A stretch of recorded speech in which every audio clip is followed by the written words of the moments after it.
വിശ്വംസിഹായിക്ക് സ്തുതിയായിരിക്കട്ടെ. പരമപരിശുദ്ധ തൃത്വ കാരുണ്യത്തിന് എന്നേരവും ആരാധനയും സ്തുതിയും പുകഴ്ചയും ഉണ്ടായിരിക്കട്ടെ. ഉടമ്പടിയുടെ മക്കളെ, ഉടമ്പടിയെടുക്കുക, ഫലമുടൻ. ഇത് കേൾക്കാത്തവരാരുമില്ല.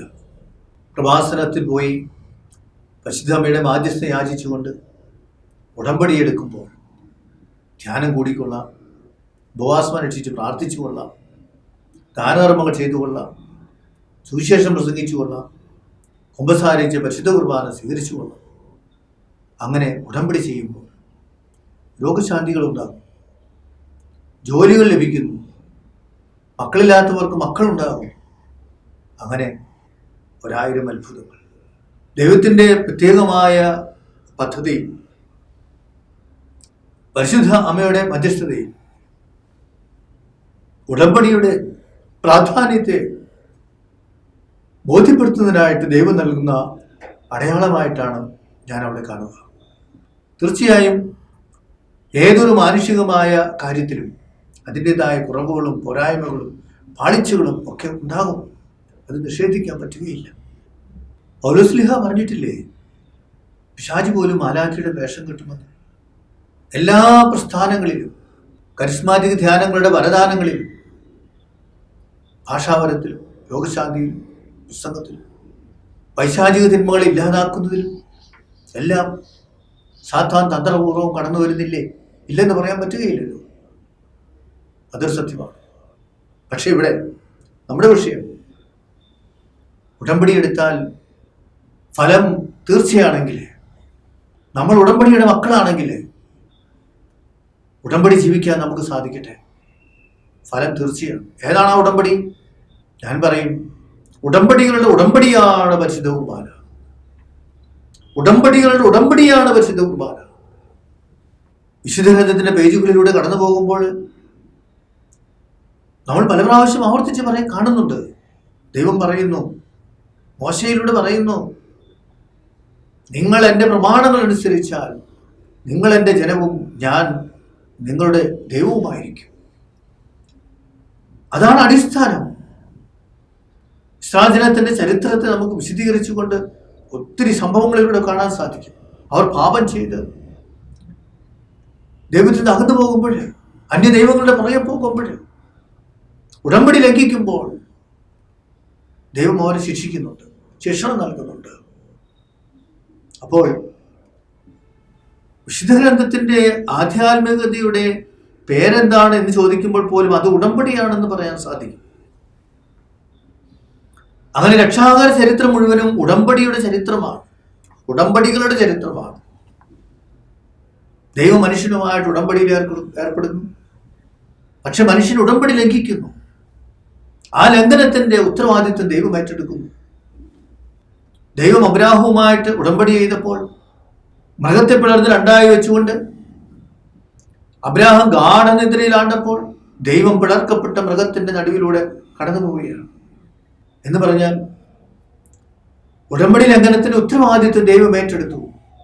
അങ്ങനെ മനുഷ്യന്റെ ഉടമ്പടി ലംഘനങ്ങളുടെ ഉത്തരവാദിത്വം ദൈവം ഏറ്റെടുത്തുകൊണ്ട് അക്ഷരാർത്ഥത്തിൽ ദൈവം പിളർക്കപ്പെട്ട ബലിമൃഗമായി, കുഞ്ഞാടായി, അതേ തിരുരക്തത്തിന്റെ ഉടമ്പടി അവിടെ നടക്കുകയാണ്.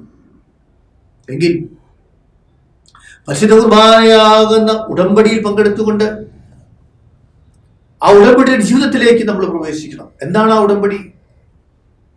എന്താണ് പരിശുദ്ധ കുർബാനയിലൂടെ ദൈവം നമ്മളുമായി നടത്തുന്ന ഉടമ്പടി? പരിശുദ്ധ കുർബാന എന്ന് പറയുന്നത് ദൈവത്തിന്റെ ജീവിതമാണ്. ദൈവം നമുക്ക് വേണ്ടി ജീവിക്കുന്നതാണ്. അങ്ങനെ ദൈവം പരിശുദ്ധ കുർബാനയിലൂടെ നമ്മളോട് പറയുകയാണ്, ഞാൻ നിങ്ങൾക്ക് വേണ്ടി ജീവിച്ചതുപോലെ നിങ്ങളും ജീവിക്കാൻ തയ്യാറാകണം. അങ്ങനെ നോക്കുമ്പോൾ ഞാൻ മറ്റു പല പരിശുദ്ധ കുർബാനയെ കുറിച്ചുള്ള പ്രബോധനങ്ങളിൽ പറഞ്ഞിട്ടുള്ളതുപോലെ, എന്താണ് പരിശുദ്ധ കുർബാന?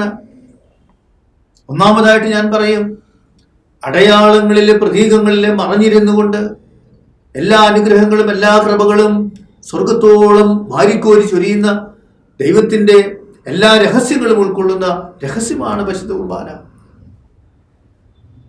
അങ്ങനെ അടയാളങ്ങളിൽ മറഞ്ഞിരുന്നു കൊണ്ട് ശുശ്രൂഷിക്കുന്ന ദൈവവുമായിട്ട് നമ്മൾ ഉടമ്പടിയിൽ ഏർപ്പെടുമ്പോൾ, ദൈവം നമ്മളുമായിട്ട് ഉടമ്പടിയിൽ ഏർപ്പെടുമ്പോൾ എന്താണ് ആ ഉടമ്പടി ബന്ധം?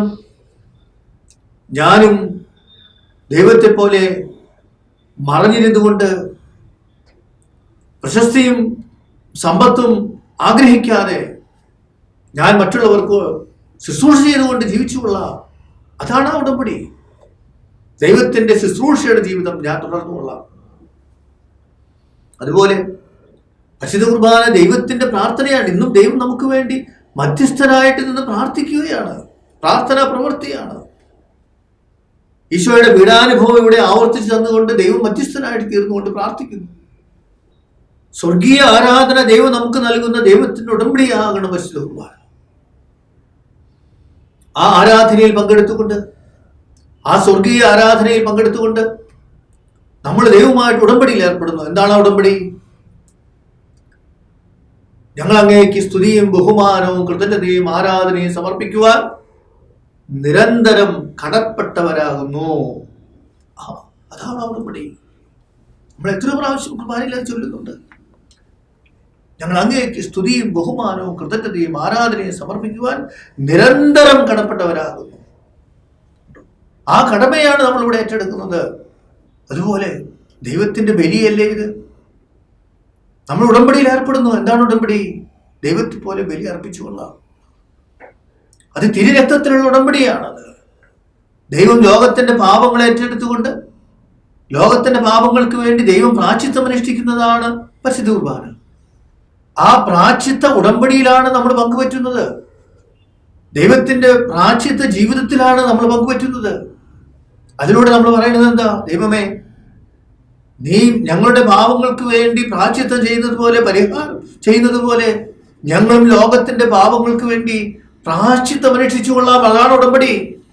അതുകൊണ്ട് ഉടമ്പടി എടുക്കുക ഫലമുടൻ എന്ന ആ വാചകം പരിശുദ്ധ കുർബാനയുടെ പശ്ചാത്തലത്തിൽ ആഴപ്പെടുത്തുവാൻ നമുക്ക് സാധിക്കട്ടെ. ഓരോ ഇടവകയിലും ആ ഇടവക ദേവാലയത്തിലെ തിരുരക്തത്തിലുള്ള ദൈവത്തിന്റെ ഉടമ്പടിയിൽ പങ്കെടുത്തുകൊണ്ട് കുർബാനയിലൂടെ ദൈവം നമ്മളുമായിട്ട് പങ്കുവയ്ക്കുന്ന ദൈവത്തിന്റെ ജീവിതത്തെ ജീവിക്കുമ്പോൾ ഫലമുണ്ടാകില്ലേ? ഫലമുണ്ടാവും, ഫലമണിയും. അതുകൊണ്ട് പരിശുദ്ധ കുർബാന ഉടമ്പടി എടുക്കേണ്ട കാര്യമില്ല, പങ്കെടുത്താൽ മതി, ബോധപൂർവം പങ്കെടുത്താൽ മതി. ഞാനൊരിക്കലും വെറുതെ കുർബാനയെ കാണുന്ന വ്യക്തിയായിട്ട് അധമതിക്കരുത്. കുർബാനയിലെ കുർബാന ചൊല്ലുന്ന വൈദികനെ കണ്ടും ഗാനമേള നടത്തുന്ന ഗായക സംഘത്തെയും കേട്ടും കുർബാനയെ അധപതിപ്പിക്കരുത്. ഇതാ ഞാൻ ദൈവവുമായിട്ട് ഉടമ്പടിയിൽ ഏർപ്പെടുന്ന ദൈവത്തിന്റെ ഉടമ്പടിയാണ്. പരിശുദ്ധ കുർബാന ഉടമ്പടി എടുക്കുക അല്ല, പരിശുദ്ധ കുർബാനയിലൂടെ ദൈവത്തോട് പറയുന്ന, ദൈവം നമ്മളുമായിട്ട് പങ്കുവയ്ക്കുന്ന, പരിശുദ്ധ കുർബാനയിലൂടെ നമ്മൾ സ്വീകരിക്കുന്ന ഉടമ്പടി നമ്മുടെ അനുദിന പ്രായോഗിക ജീവിതത്തിലെ പ്രാവർത്തികമാക്കുക, ഉടമ്പടി ജീവിക്കുക, ഫലം ഉടൻ. പരമപരിശുദ്ധ തൃത്വ കാരുണ്യത്തിന് എന്നേരവും ആരാധനയും സ്തുതിയും പുകഴ്ചയും ഉണ്ടായിരിക്കട്ടെ. ആമേൻ.